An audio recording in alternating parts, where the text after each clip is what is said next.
Assalamu alaikum урматтуу багбандар. Бүгүн 16 октябрь 2023 жыл. Мына алма сактоо усулу. Мен ошону силерге мүмкүн болсо айтып коеюн дедим. Мына бактын эле ичи көк чөптүн үстүнө эле бир материал салып туруп эле, мындай кылып материал астына салып туруп, чегир болбош үчүн асты тарабы алманын мындай кылып туруп, мына алманы балык сырты кылып туруп мындай төгүлөт. Анан астына мындай бөз салса деле болот. Болбосо ар кандай суу өтүп кете турган материал салса боло берет.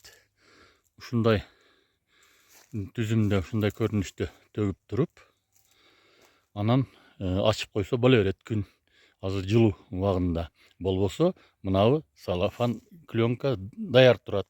Жаан чачын капелеттен кар жааса даяр турат. Азырынча ачык турганы боло берет. Кийин сразу мына бөздү үстүнө жаап койсо жалбырактар түшпөй жакшы турган болот. Анан шалын пахалы шалын алып келелекпиз.